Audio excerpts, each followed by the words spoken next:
Hi, this is AtomBomb98, and today I'm going to be doing a review of the Case Russlock. Now, first I'm going to start with the specifications of this knife. I'm going to get that over with. This knife has an overall length of 7 inches. This knife has a closed length of 4.25 inches. The blade length on this knife is 2.75 inches, and then the cutting edge is 2.3 inches. So you do have a little bit of a choil there. Not a finger choil, but, well, I guess it could work as a finger choil, but there's no jimping.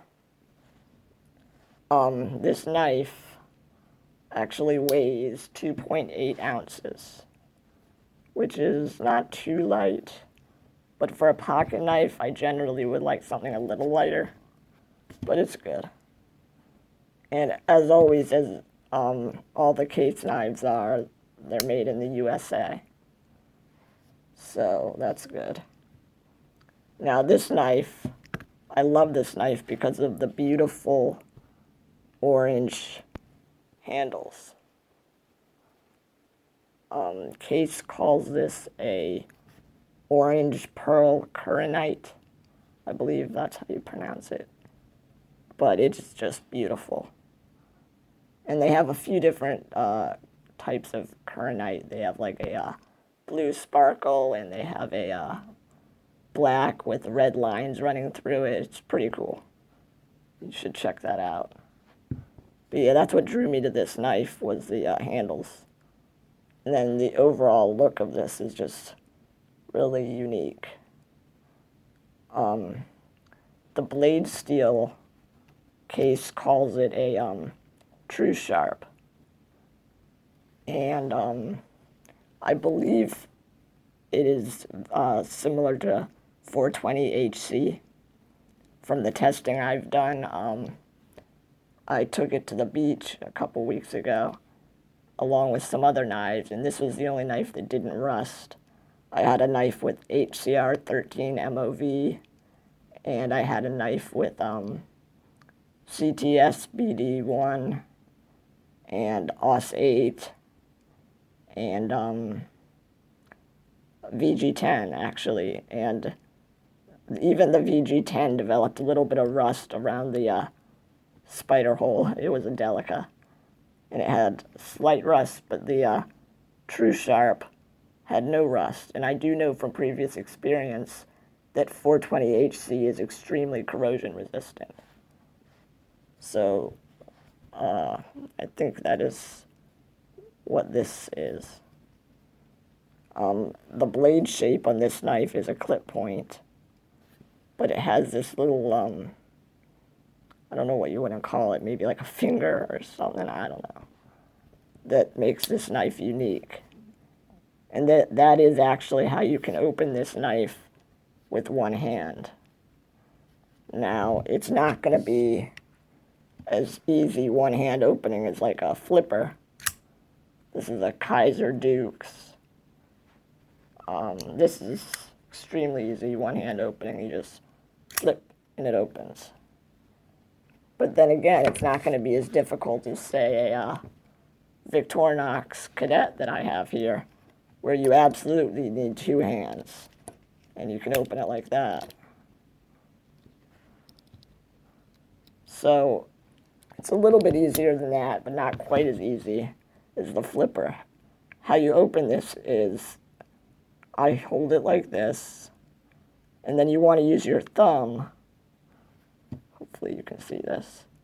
You want to use your thumb to push the blade out as much as you can, like that. Then you're going to have to readjust your grip and either use your thumb or your pointer finger to open it the rest of the way.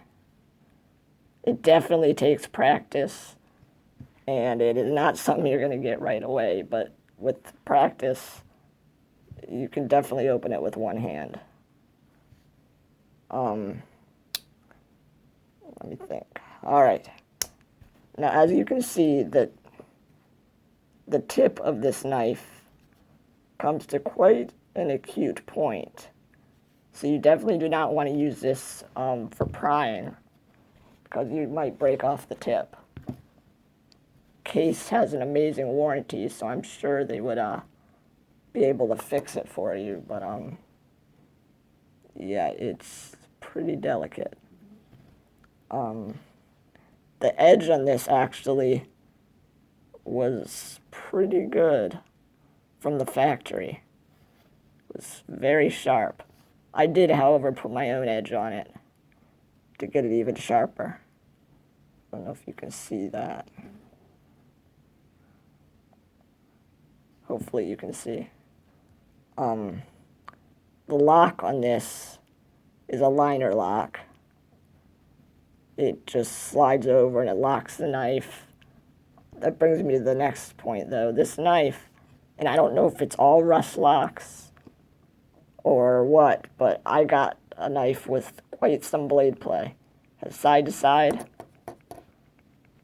and you can maybe even hear it. And up and down, vertical blade play. So yeah, I don't know if that's common for these type of knives. Yeah, I don't know, but it does lock, and it does what it's supposed to do. There's no pocket clip on this.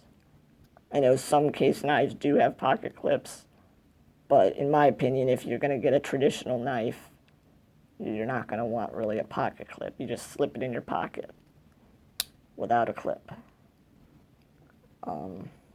Like I said in the beginning, the handle material is an orange pearl kirinite, which is what drew me to this knife.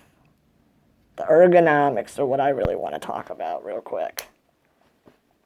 Now, I'm sure you can tell the ergonomics in this knife are not good. Because of the locking mechanism, you can't grab the knife the way your hand wants to naturally hold it. You either have to hold it way back here with your thumb up there, and there's a little bit of jimping. But, I mean, you have really no control over the blade.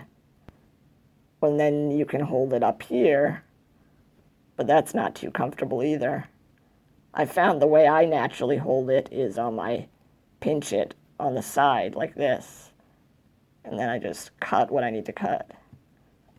And that works for me. There's no lanyard hole. Other than the ergonomics being slightly bad, this knife is really cool. And this is the kind of knife you're either going to love or you're going to hate. And if you love it, you might want to get one. The price for these ranges anywhere from $45 to well, even up to $200 if you want to get like some really exotic handle materials. But around $45, maybe $60, $70 at the most is what you're going to pay for this. I think I paid $65 for this. Yeah, that's about it. I mean, on a scale of 1 to 10, I would give this knife an 8 out of 10. It's a really cool knife. And the main attractive feature on this is definitely the handle materials. I just love the color of this knife. And it's definitely an unusual knife, but that's what drew me to it. All right, well, thanks for watching, and this is Atom Bomb 98.